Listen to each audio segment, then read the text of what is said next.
susurros en la penumbra, una presencia desconocida. Sombras que te acechan, escapando de tu vista. Juegos de luces y espectros en la ciudad futurista. Ecos del averno llaman, rompiendo la calma. Sombras parecen gritar, desde más allá vendrán. Una voz femenina avisa de los secretos ocultos, historias que nunca cesan, misterios que vuelven enjutos.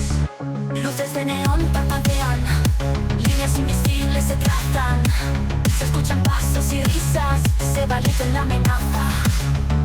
Ecos del averno llaman, rompiendo la calma. Sombras parecen gritar, desde más allá vendrán.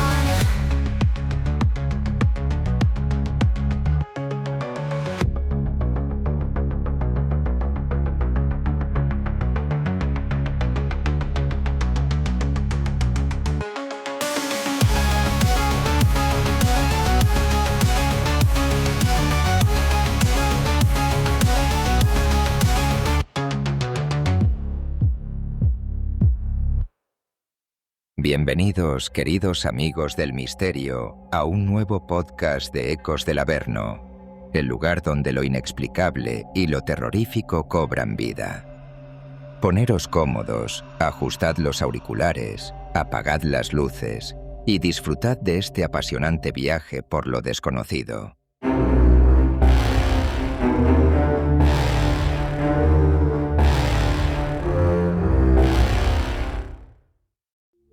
Bienvenido o bienvenida a Ecos del Averno. Esto no es solo un rincón en lo más profundo de lo inexplicable. Es una grieta, una fisura por donde se cuelan las voces que habitan justo al otro lado. Aquí las sombras no existen, respiran. Los misterios no se enredan en tu alma, se clavan como un sentido escalofrío que te recorre la espalda y que no te abandonará fácilmente. Olvida que eres un simple oyente. No, esta noche tus pies ya han cruzado el umbral. Eres un viajero perdido en la penumbra, un testigo mudo de lo que se arrastra más allá del velo, un explorador, sí, de esos rincones oscuros que la mente prefiere olvidar y el mundo ignorar. Prepárate, caminaremos juntos por hospitales terroríficos donde el aire aún huele a formol y a desesperación antigua. Vagarás por pueblos malditos donde cada ráfaga de viento parece llorar tragedias olvidadas. Te adentrarás en lugares tan viejos que parecen guardar secretos bajo capas de misterio y silencio, un silencio que grita. Hoy el misterio será tu única brújula. El terror te rozará los sentidos como dedos helados sobre tu piel. Y la esperanza, bueno, quizá encuentres un débil destello al final si te atreves a llegar. ¿Estás preparado? ¿Te atreves a cerrar los ojos? Hazlo. Siente cómo el suelo desaparece bajo tus pies. El abismo se abre. Déjate caer. Pero ten cuidado. Mucho cuidado. Lo que vas a escuchar aquí no se desvanece con el silencio final. No, podría seguirte hasta tu cama, manifestarse en ese crujido inexplicable del suelo a medianoche, o en el reflejo fugaz de un espejo al que jurarías no haber mirado. ¿Estás listo? El eco ya te está llamando por tu nombre. Escucha, está más cerca de lo que crees. Arrancamos Ecos del Averno.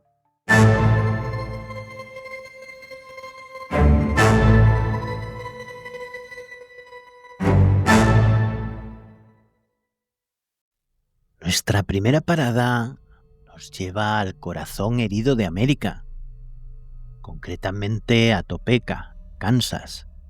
Imaginad un edificio imponente alzándose en la llanura, nacido en 1879 bajo una promesa de refugio y curación, el Topeka State Hospital, un santuario, o eso pretendía ser, porque en los pasillos de ladrillo rojo y bajo sus techos altísimos, esa promesa se retorció hasta convertirse en una mueca grotesca.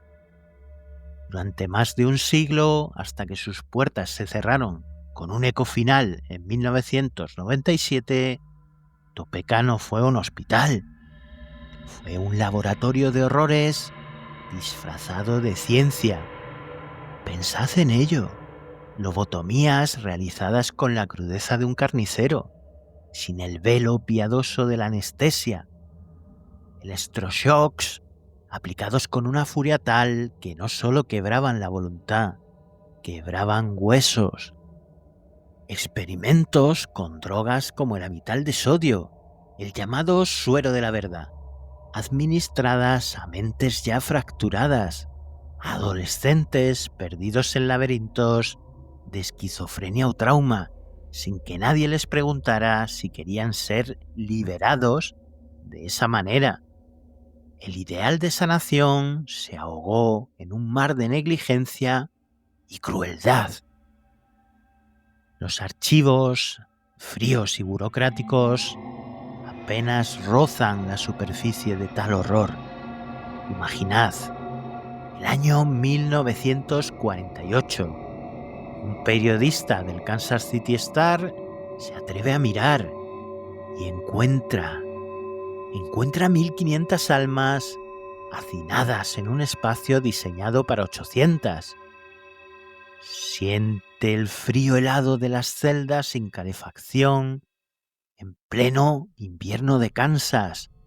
Mira las cadenas, sí, cadenas sujetando a pacientes a las paredes como si fueran bestias. Inhala ese olor acre y persistente a sudor, orina y desesperación que se pegaba a la ropa, al pelo, al alma. Décadas después, las voces de los supervivientes comenzaron a romper el silencio. Imagínate a Clara, apenas una niña de 16 años en 1952, contando con la voz quebrada cómo la ataron a una camilla, sintiendo el frío del metal bajo su espalda y luego la descarga eléctrica recorriendo su cuerpo hasta borrar el mundo. Era por mi bien, pero ella solo recuerda el dolor, un dolor que la marcó para siempre. Robert Klein, un enfermero que caminó por esos pasillos en los años 70, confesó años más tarde con la voz temblorosa: escuché gritos que aún me persiguen en sueños. Una noche, en la sala de electroshock, vi a un chico, no tendría más de 14 años. Convulsionaba tan violentamente que su mandíbula se rompió con un chasquido seco. Nadie lo consoló. Lo dejaron allí, temblando en la oscuridad. Y cuando en 1997 las puertas se cerraron, ¿creéis que el silencio traería la paz? Ingenuos. Las ruinas de Topeka no están vacías, están preñadas de ecos. Exploradores urbanos, investigadores paranormales, todos hablan de lo mismo. Un frío que no es de este mundo, sombras que danzan en la periferia de la visión. Y las voces, las voces. En 2019, un equipo colocó sus grabadoras en la infame sala de electroshock. Imaginad la escena: oscuridad, polvo flotando en el haz de las linternas, el zumbido estático de los aparatos y de repente, en la grabación, una voz rasposa, gutural, emergiendo del ruido blanco.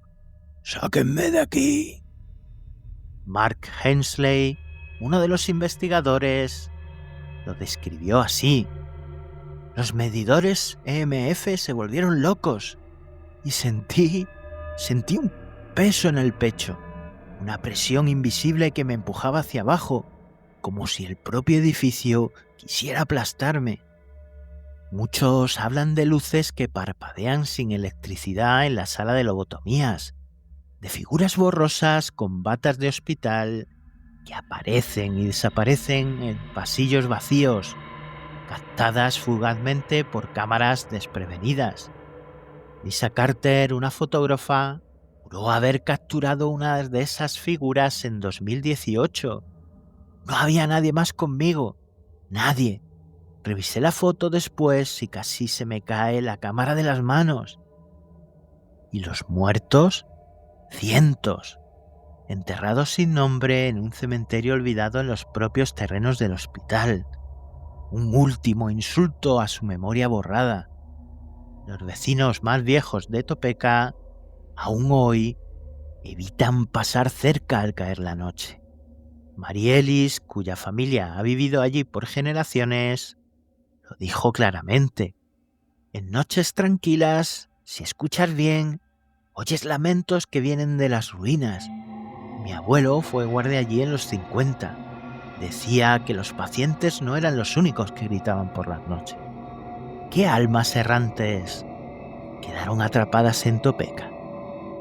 Son los ecos de su dolor, de su injusticia, clamando desde las sombras por una paz que nunca encontraron en vida. Ahora, imagina que eres tú quien camina por esos pasillos. Es noche cerrada.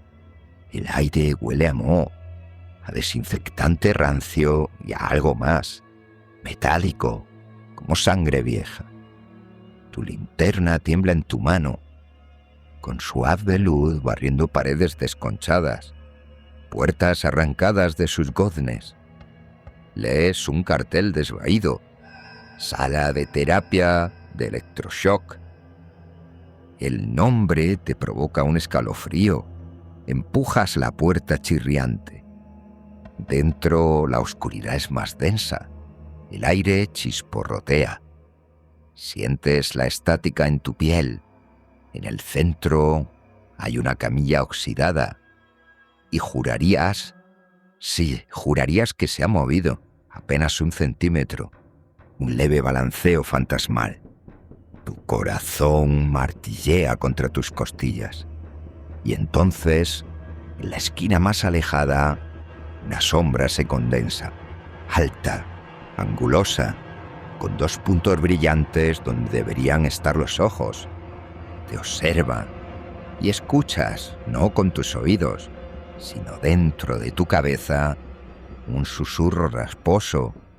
¡Sáquenme de aquí! Un zumbido bajo y vibrante llena la sala, como una máquina arrancando en la distancia, aunque sabes que aquí no hay electricidad desde hace décadas. Sientes un roce helado en la nuca, como dedos fríos. La sombra se desliza hacia ti sin hacer ruido, pero sientes el suelo vibrar levemente bajo sus pies invisibles. La puerta por la que entraste, ¡pam!, se cierra de golpe, sumiéndote casi en la oscuridad total. Las paredes parecen latir con gritos silenciosos que resuenan en tus huesos. Tu linterna parpadea 1, 2 veces y muere. Oscuridad total y algo respira muy cerca de tu oído. ¿Qué harías? ¿Lucharías por encontrar la salida en la negrura? ¿O te rendirías a los ecos que reclaman tu presencia en su eterno sufrimiento?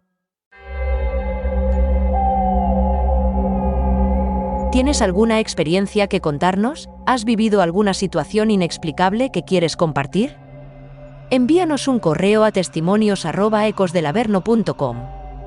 Podrías ser el protagonista de nuestro próximo programa.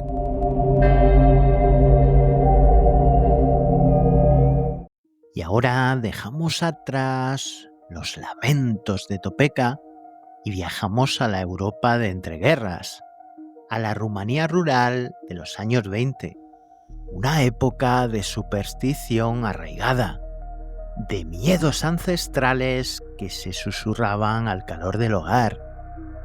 Y en medio de este caldo de cultivo surge una historia que desafía la lógica y que hiela la sangre, la de Eleanor Zugun. Imaginaros a una niña campesina de apenas 12 años, viviendo con sus abuelos en el pequeño pueblo de Talpa. Una niña descrita como simple, quizás algo lenta, pero cuya vida anodina está a punto de estallar en un torbellino de fenómenos inexplicables. Todo comienza, como suelen hacerlo estas historias, con pequeños detalles, objetos que se mueven solos en la casa, una taza que vuela de la mesa, piedras que aparecen de la nada y golpean las paredes. Los vecinos empiezan a hablar, murmuran sobre el Dracu, el diablo, y culpan a la niña. Pero lo que empieza como un poltergeist clásico, pronto toma un giro mucho más siniestro y personal. Eleanor empieza a quejarse de que algo invisible la muerde, la araña, y ante los ojos atónitos de quienes la rodean, aparecen marcas en su piel. Primero, finos rasguños rojos en brazos y cuello, como hechos por unas uñas afiladas. Luego, marcas de mordiscos perfectamente definidas en su cara, en sus hombros, marcas que sangran. La niña llora, aterrorizada, diciendo que es el Dracu quien la atormenta. La noticia corre como la pólvora y llega a oídos de una condesa vienesa, Zoe Wasilko-Bonserecki, fascinada por lo paranormal. La condesa acoge a Eleanor en Viena en 1925 con la intención de estudiarla, y es aquí donde el caso alcanza fama internacional, porque las marcas no cesan. Ahora adoptan la forma de estigmas, ronchas rojas y dolorosas que aparecen espontáneamente en su piel, a veces formando patrones o letras rudimentarias. Aparecen y desaparecen en cuestión de minutos, bajo la mirada de testigos y médicos desconcertados. Aquí entra en escena Harry Price, el famoso investigador psíquico británico. Escéptico por naturaleza, viaja a Viena y luego lleva a Eleanor a su Laboratorio Nacional de Investigación Psíquica en Londres en 1926. Price la somete a observación constante, en condiciones controladas, y los fenómenos continúan. Objetos que se mueven en la habitación sellada, incluso cuando Eleanor está bajo vigilancia.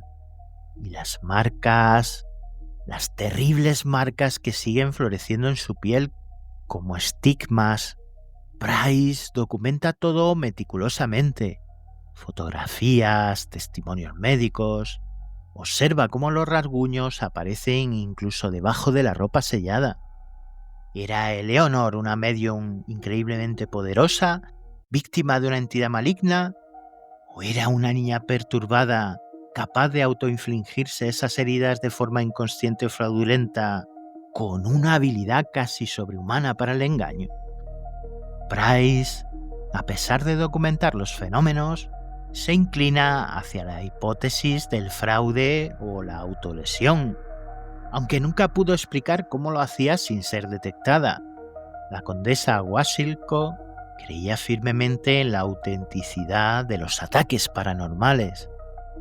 Lo más extraño es que alrededor de 1927, cuando Eleanor atraviesa la pubertad, los fenómenos comienzan a disminuir y finalmente cesan por completo, como si la entidad o la extraña habilidad que la atormentaba se hubiera desvanecido con su infancia. Eleanor vivió una vida relativamente normal después, trabajando como costurera y peluquera y muriendo en los años 60. Pero la pregunta persiste, flotando en el aire como el polvo en una habitación olvidada. ¿Qué ocurrió realmente con Eleanor Zhu? ¿Fue una víctima del folclore y la histeria colectiva?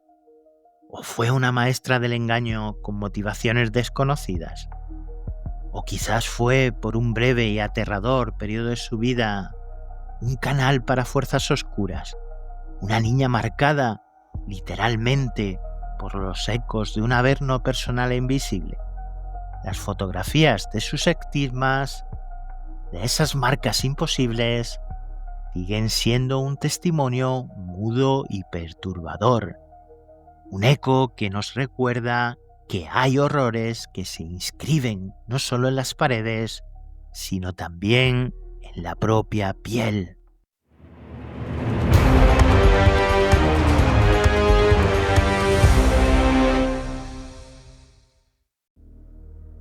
Ahora pisamos tierra española, una tierra marcada por la historia y, dicen algunos, que por algo más.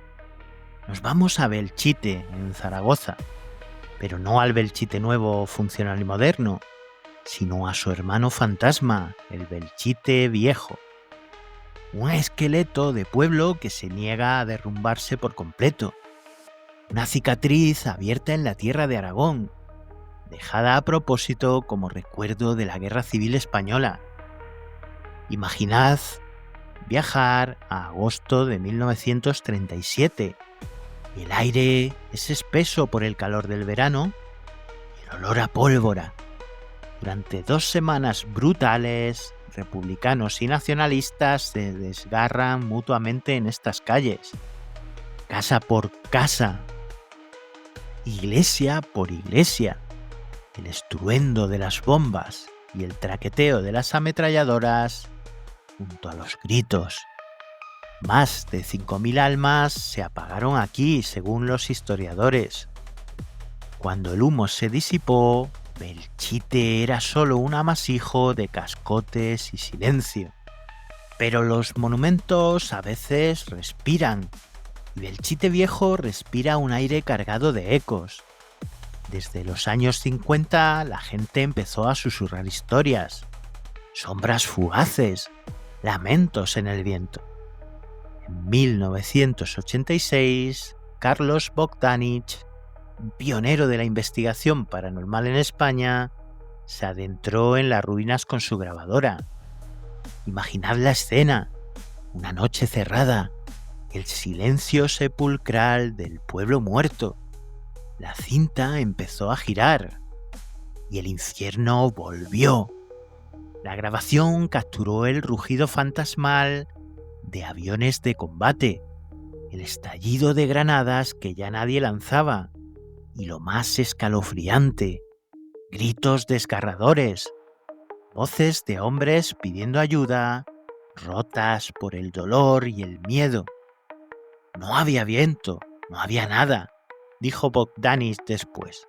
Lo que grabamos no tiene explicación. Los guías turísticos que hoy se atreven a llevar visitantes a este osario al aire libre conocen bien esa sensación. Algunos cuentan cómo en la iglesia de San Martín, lo que queda de ella, la gente siente un frío súbito, antinatural, como si alguien respirara en su nuca. Una mujer contaba que se desmayó asegurando haber visto a un hombre sin rostro mirándola desde el altar derruido. Un fotógrafo captó en 2017 una figura en harapos asomada a una ventana rota al amanecer. Estaba solo, completamente solo, pero la cámara no miente. Los habitantes del Belchite Nuevo, a pocos kilómetros, viven con estos ecos como vecinos incómodos. Una anciana cuya memoria guarda las historias de su padre, un miliciano superviviente, lo decía con una certeza escalofriante. Mi padre decía que los muertos no se fueron de Belchite, que en noches de tormenta aún se oyen disparos desde las ruinas. El equipo de Cuarto Milenio investigó en 2020. Sus cámaras infrarrojas, ciegas a la oscuridad, pero sensibles al movimiento y al calor, captaron una sombra inexplicable moviéndose entre los escombros de la iglesia de San Martín.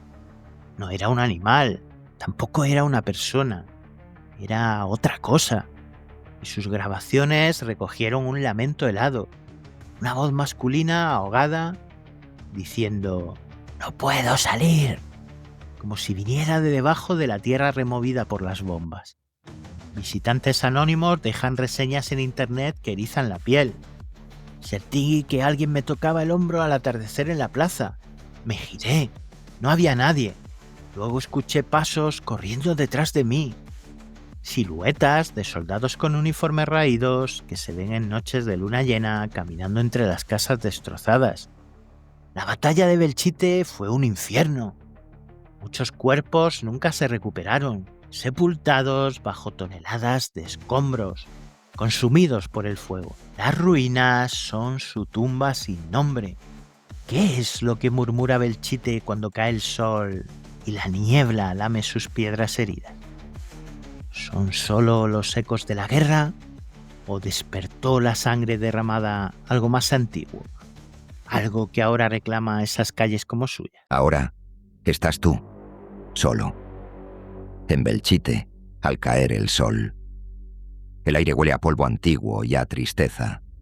El viento silba entre los muros rotos y te parece escuchar fragmentos de canciones militares, gritos ahogados.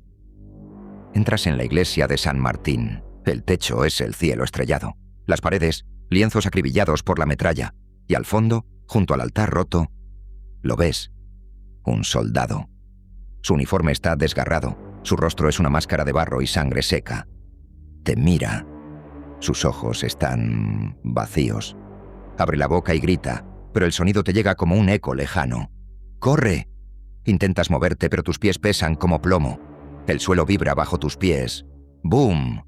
Una explosión retumba, pero no ves nada estallar.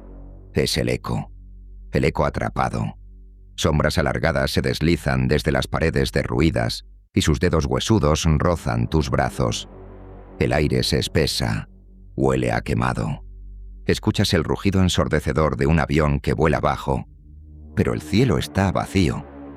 Corres hacia la puerta por la que entraste, pero está bloqueada por escombros que jurarías que no estaban ahí antes. Las sombras te rodean, susurran nombres en un torbellino caótico. Ayúdame. Agua. Mamá. El soldado reaparece frente a ti, bloqueando tu camino. Su mirada es una súplica muda. Ayúdame. Susurra de nuevo, antes de desvanecerse como humo. El silencio vuelve a caer, pesado como una losa. Pero sientes sus ojos clavados en tu espalda. ¿Huirías de esas ruinas intentando dejar atrás los fantasmas de la guerra? ¿O te quedarías atrapado en su lucha eterna, un eco más perdido en Belchite?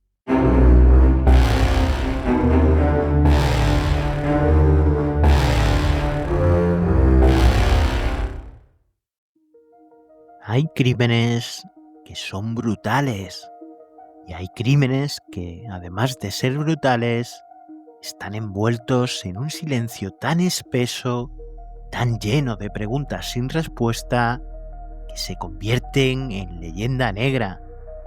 Bienvenidos a Keddie, California, un pequeño resort de cabañas en las montañas de la sierra, un lugar que debería evocar paz y naturaleza.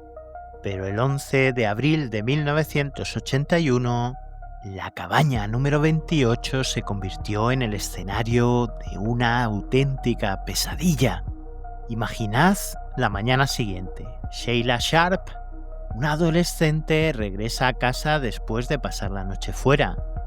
Abre la puerta de la cabaña 28 y el mundo se detiene. Sangre por todas partes. En las paredes, en el suelo. Su madre, Sue Sharp, de 36 años, yace en la sala, atada con cinta adhesiva y alambre eléctrico. Su cuerpo es un mapa de violencia salvaje. Está apuñalada decenas de veces, golpeada brutalmente con un martillo. En un dormitorio cercano, su hermano John, de 15 años, y el amigo de este, Dana Wingate, de 17, corren la misma suerte, atados, acuchillados. Dana además estrangulado. El horror tiene testigos silenciosos. 3 niños más pequeños, incluyendo los otros 2 hijos de Sue, dormían en una habitación contigua. Increíblemente sobrevivieron. Dijeron no haber escuchado nada. Nada. ¿Cómo es posible? Tanta violencia desatada a pocos metros y un silencio absoluto. Cuando llega la policía, encuentra las armas del crimen dentro de la cabaña. Un cuchillo de carne, un martillo y un rifle de perdigones. Todo perteneciente a la familia. Pero falta algo, o alguien. Tina Sharp, la hija de 12 años de Sue, ha desaparecido. No hay rastro alguno de ella. El caso desconcierta a los investigadores desde el principio. ¿Quién pudo cometer semejante carnicería? ¿Y por qué? ¿Y cómo se llevaron a Tina sin que nadie viera ni oyera nada? Las sospechas en un principio recaen sobre vecinos. Martin Smart, que vivía a pocos metros con su esposa Marilyn, y su amigo Bob Bovede, un exconvicto con historial violento. Marilyn confesó a la policía que Martin odiaba a Sue Sharp, que esa noche llegó a casa alterado y que quemó algo en la estufa. Años más tarde se encontraría una carta de Martin a Marilyn donde escribía: «He pagado el precio de tu amor y ahora lo he comprado con la vida de 4 personas». Pero nunca hubo pruebas físicas suficientes para acusarlo formalmente. Él y Bovede negaron toda implicación hasta su muerte. 3 años después del horror, en 1984, un hombre encuentra un cráneo humano en la zona boscosa a casi 50 kilómetros de Keddie. Los análisis confirman lo que todos temían. Son los restos de la pequeña Tina Sharp. Su desaparición ahora tenía un final, pero no una respuesta. Sheila Sharp, la hija que descubrió la masacre, vive con esas imágenes grabadas a fuego. Abrí la puerta y fue como entrar en una película de terror. Grité, pero era como si el sonido no saliera. Recuerdo haber visto sombras moviéndose fuera de la cabaña la noche anterior, pero pensé que era mi imaginación. El caso se enfrió durante décadas, acumulando polvo y múltiples teorías. Pero en 2016, un nuevo sheriff reabrió la investigación. Se encontró un martillo en un estanque cercano, diferente al hallado en la escena del crimen, que podría ser una segunda arma o homicida. Nuevos análisis de ADN, nuevas entrevistas, pero el rompecabezas seguía incompleto. Confesiones dudosas de otros criminales han surgido y han sido descartadas. La cabaña 28 fue demolida en 2004, como intentando borrar la mancha de la tierra, pero los lugareños dicen que el mal recuerdo persiste, que en noches frías de invierno aún se escuchan golpes fantasmales provenientes del solar vacío donde esta cabaña se alzaba. ¿Quién o quiénes desataron el infierno en la cabaña 28? ¿Fue un vecino resentido? A lo mejor fue un robo que se torció horriblemente. ¿Participó más de una persona? ¿Y por qué el silencio de los niños supervivientes? Keddie guarda secretos con un celo mortal, un eco de violencia salvaje que aún resuena en las montañas silenciosas de la sierra. Ponte en el lugar de Sheila. Es tarde. Regresas a la cabaña después de toda la noche fuera. Todo está demasiado silencioso. La puerta está entreabierta. Un mal presentimiento te oprime el pecho. Empujas la puerta y el olor metálico te golpea. Ves la sangre en la alfombra, salpicaduras en la pared de madera, tu madre inmóvil en el suelo, en una postura antinatural. El pánico te ahoga. Quieres gritar, pero no puedes. Avanzas hacia el dormitorio de tu hermano y el horror se multiplica. John, Dana, atados, inmóviles. Entonces escuchas un ruido detrás de ti. Te giras. Corres hacia la habitación donde duermen tus hermanos pequeños. Están vivos. Los despiertas entre susurros frenéticos. Tienes que sacarlos de allí. Escuchas pasos pesados en la sala. Sales por la puerta trasera, arrastrando a los niños hacia la oscuridad helada del bosque. Corres sin mirar atrás. Tu corazón está amenazando con estallar. Los gritos silenciosos atrapados en tu garganta. Los pasos te siguen, o eso crees. ¿Te atreverías a mirar atrás? ¿Intentarías buscar a Tina sabiendo que el asesino podría estar dentro aún, esperándote? ¿O seguirías corriendo, llevando contigo el peso de lo que viste y el terror de lo desconocido?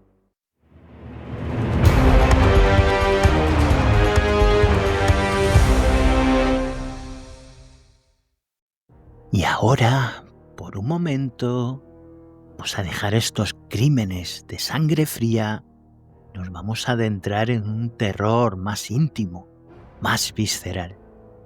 Un terror que llega en la quietud de la noche, cuando somos más vulnerables. Viajamos hasta Brasil, a las zonas rurales donde las viejas leyendas aún respiran y acechan. Hablamos de la pisadeira. Imaginaros una figura femenina, pero despojada de toda calidez. Una figura huesuda, pálida como la cera de una vela derretida, con uñas largas y amarillentas, y unos ojos rojos, brillantes en la oscuridad como brasas incandescentes. Esta es la pisadeira, y tiene una predilección: aquellos que cometen el pecado de irse a dormir con el estómago lleno, especialmente boca arriba. Dicen que se desliza silenciosamente en la habitación, que te observa dormir por un instante y luego, con una agilidad antinatural, se sienta sobre tu pecho. Y entonces el horror. Te despiertas, pero no puedes moverte, ni un músculo. Estás consciente, pero atrapado en tu propio cuerpo. Sientes su peso aplastante, robándote el aliento. Intentas gritar, pero solo un gemido ahogado escapa de tus labios. Y mientras luchas inútilmente, ella a veces ríe, una risa baja, seca, que no es humana, y así te sumerge en pesadillas vívidas y aterradoras, alimentándose de tu miedo. ¿Es folclore o es una simple leyenda para asustar a los glotones? Eso dicen los escépticos. La ciencia habla de parálisis del sueño, ese estado temporal entre el sueño y la vigilia, donde la mente despierta pero el cuerpo sigue dormido, a menudo acompañado de alucinaciones hipnagógicas. Tiene sentido, ¿verdad? Pero hablen con Joao Silva, un agricultor de Minas Gerais. Escuchen cómo su voz aún tiembla al recordar esa noche del 2010. Me desperté. No podía moverme y allí estaba ella, sentada sobre mí. Sentí sus manos frías, frías como la muerte, y se reía. Dios mío, esa risa. O escuchen a Dona Rosa, una curandera de Maranhão. La vi una vez, de pie, a los pies de mi cama. Era puro hueso, y sus ojos rojos como el infierno. Me susurró algo en una lengua antigua que no entendí. Un estudio de la Universidad de Sao Paulo encontró que casi un tercio de los encuestados en comunidades rurales afirmaban haber sentido a la pisadeira al menos una vez, y muchos insisten, no fue solo parálisis. María Costa de Pernambuco lo juraba en 2018. No fue un sueño. Sentí la presión, la falta de aire y al día siguiente tenía marcas rojas en el pecho y arañazos. Dicen que hay formas de protegerse. No dormir boca arriba después de comer pesado. Algunos dejan un plato de comida fuera de la casa, una ofrenda para aplacarla. Otros colocan una escoba detrás de la puerta. Rituales nacidos del miedo ancestral. En 2023, una familia entera en Bahía afirmó haber sido visitada la misma noche. Los 5 despertaron paralizados, describiendo a la misma mujer flaca y pálida, observándolos desde el umbral antes de desvanecerse. ¿Histeria colectiva? ¿Coincidencia? Un vídeo viral en TikTok en 2021 mostró a un joven que se grabó durmiendo. En mitad de la noche, mientras él gime y se retuerce, sin poder moverse, una sombra alargada y extraña parece moverse sobre su cuerpo en la grabación. Él lo tuvo claro. Ella era la pisadeira. ¿Qué es entonces? ¿Un trastorno del sueño vestido de leyenda? ¿Un espíritu vengativo que castiga la gula? ¿Una tulpa? ¿Una manifestación física de un miedo colectivo tan intenso que cobra vida propia en la oscuridad? ¿O simplemente es una de esas entidades que nos acechan en los límites de nuestra realidad, esperando a que bajemos la guardia para sentarse sobre nuestro pecho y robarnos el aliento?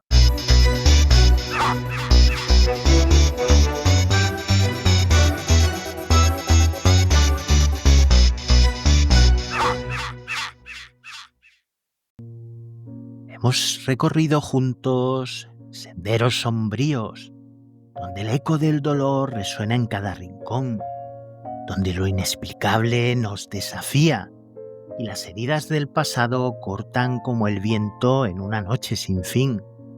Hemos sentido el peso de sanatorios abandonados, las ruinas marcadas por la guerra y las voces silenciadas por el olvido. El miedo nos ha acompañado, pero ahora, al cerrar este capítulo, es hora de soltar su mano, buscar algo más profundo, algo que vive dentro de nosotros, una chispa que no se apaga, un susurro que nos guía hacia adelante. La vida, querido acólito del Averno, no es ajena a la oscuridad. Todos hemos conocido la pérdida que nos roba el aire, el miedo que nos acecha en las horas más quietas, los momentos en que el mundo se quiebra y nos deja buscando sentido entre los fragmentos. Pero incluso ahí, en lo más hondo, hay algo que resiste: la esperanza. No es un faro brillante, ni una promesa sin esfuerzo. Es una llama pequeña, un murmullo que nos dice: todavía hay más. Es lo que nos empuja a levantarnos cuando todo parece perdido, lo que nos lleva a dar un paso más, aunque sea a tientas. Pensad en quienes han enfrentado lo imposible y han encontrado fuerza para seguir. En 1945, Viktor Frankl salió de un infierno de campos de concentración tras perderlo casi todo: familia, hogar, certezas. En El hombre en busca de sentido, escribió que, al no poder cambiar su realidad, decidió cambiarse a sí mismo. Encontró propósito en el sufrimiento y lo compartió con el mundo. Su historia no es solo de resistencia, es de un nuevo comienzo tallado en las cenizas. O pensad en Malala Yousafzai, quien a los 15 años, en 2012, sobrevivió a un ataque brutal por defender su derecho a aprender. Según reportes de The Guardian, se levantó de esa oscuridad para hablar para millones, ganando el Nobel de la Paz en 2014. Un libro, un lápiz, un maestro pueden cambiarlo todo, dijo. Su luz no solo la salvó a ella, iluminó el camino para otros. Pero es que no hace falta mirar tan lejos. Tú también has tropezado alguna vez, ¿verdad? Has sentido ese hueco que se abre en el pecho, ese instante en que crees que no hay salida. Tal vez fue una despedida que aún duele, o fue un sueño que se deshizo en tus manos, o un día en el que el espejo te devolvió un rostro que no reconocías. Y sin embargo, aquí estás, respirando, escuchando, sosteniendo el hilo de tu propia historia. Y eso no es poco, eso es un triunfo silencioso. En 1995, Aaron Ralston quedó atrapado en un cañón de Utah, con el brazo inmovilizado por una roca. Tras 5 días, según contó en Between a Rock and a Hard Place, tomó una decisión desgarradora: cortar su propio brazo para vivir. Era eso o rendirme, dijo. Sobrevivió y hoy su historia inspira a otros a enfrentar sus propias prisiones. No todos cortamos rocas, gracias a Dios, ni brazos, pero todos tenemos barreras que nos retan a elegir, quedarnos o luchar. La esperanza no borra el dolor, lo atraviesa. Es saber que en cada lágrima nace una semilla, que cada noche larga promete un amanecer. En 1989, tras el terremoto de San Francisco, The San Francisco Chronicle describió cómo extraños se convirtieron en familia, rescatándose unos a otros, compartiendo lo poco que tenían para apoyarse. En el caos, la bondad brotó como hierba entre las grietas. Esa bondad vive en ti también. Está en tu capacidad de amar, aunque te hayan herido, de soñar, aunque hayas caído, de levantarte, aunque sea solo por hoy. En 2017, Psychology Today reportó que más del 70% de las personas encuentran un nuevo propósito tras una crisis profunda. Tú, si estás en esa situación, puedes ser uno de ellos. Llora si el alma lo pide. Deja que el grito escape si te quema por dentro, pero luego respira hondo y sonríe, porque aún hay belleza en el mundo, aún hay manos que se tienden y tú formas parte de eso. Cada paso que das es una apuesta por un mañana que aún no conoces, pero que te espera con los brazos abiertos. En Ecos del Averno hemos explorado lo desconocido para recordar que, incluso en las sombras, hay historias que nos atan, que nos hacen humanos. Hoy te dejo con esto. No importa cuán oscuro haya sido el camino recorrido, cuán profundos los ecos del Averno que resuenen en su interior. Siempre, siempre hay una página en blanco esperando a ser escrita. Siempre existe la posibilidad de un nuevo comienzo. Busca tu luz, amigo, porque el alba siempre llega. Que tengáis una excelente semana, acólitos del Averno. Y como siempre os digo, no olvidéis estar en alerta y no dejéis de mirar hacia atrás. Nos escuchamos la próxima semana. Bye bye.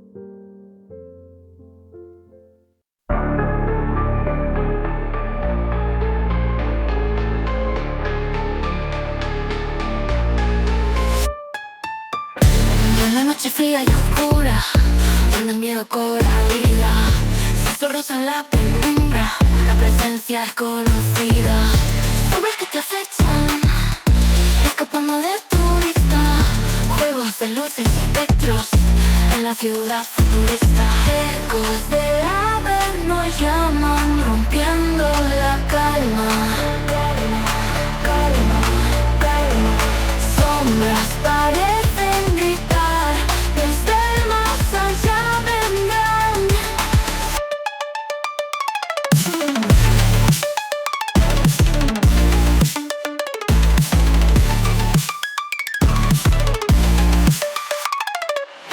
Una voz femenina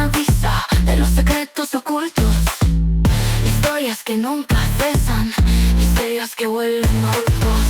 Luces de neón parpadean, líneas invisibles se trazan, se escuchan pasos libres, se valiente la amenaza. Ecos del Averno llaman, rompiendo la calma. Sombras parecen gritar, desde el más allá vendrán.